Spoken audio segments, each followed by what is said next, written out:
Hi there, Sandy here. Welcome to another Friday Findings video at keepsakecrafts.net. Today I'm going to talk to you about yet another way you can hang your jewelry, and that's using tube bails. So here I have a couple examples of tube bails, and believe me, these are just two out of many possibilities. These are really nice ones from artbeads.com, and I'll have links to them in the description box below. This is the 12mm antique copper plated pewter cutout swivel tube bail, and this is the same thing only with antique brass plating. And as the name suggests, it's a tube.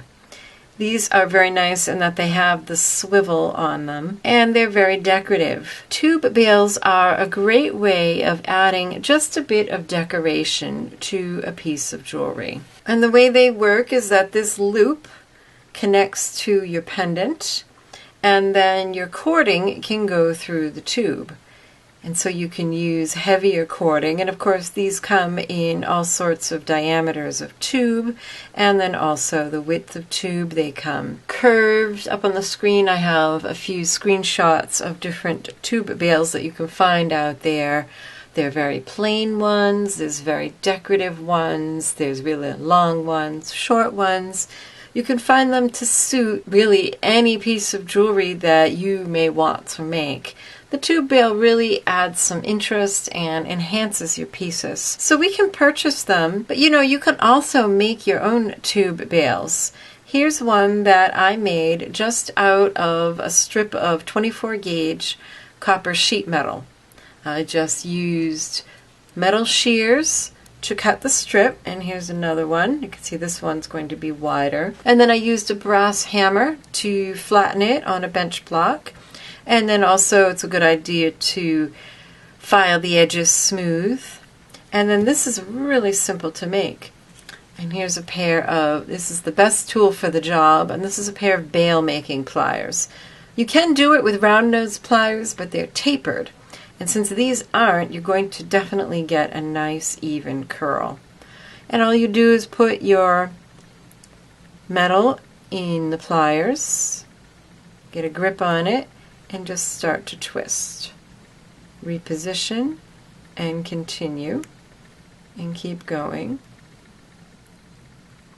until it touches itself. Now the way you use these is, here's a pendant that I made in a previous video, and I've already drilled a hole, so I could just attach it with a jump ring, and you can see how much that bail really enhances and dresses up my polymer clay piece.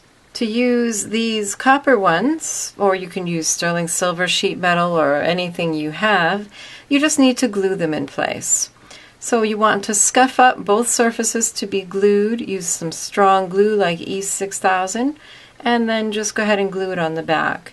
Now if you want, you can actually use these. You would probably start out with a slightly longer strip of metal, and you can put these in raw clay before you bake it, and then in that case what I would do is add a little bend to that end piece. Can you see that?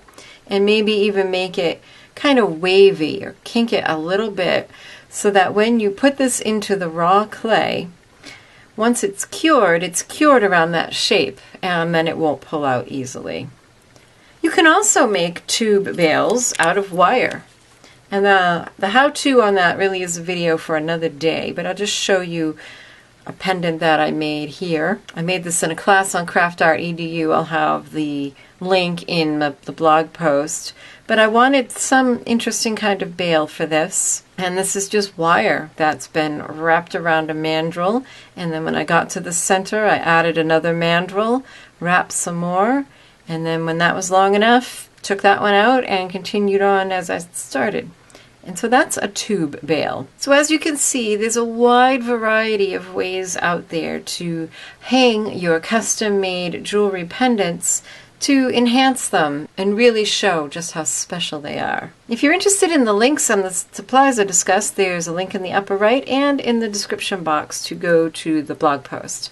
If you like my videos, give a thumbs up and share, or subscribe if you want to see more. I upload new tutorials every Monday, Wednesday, and Friday.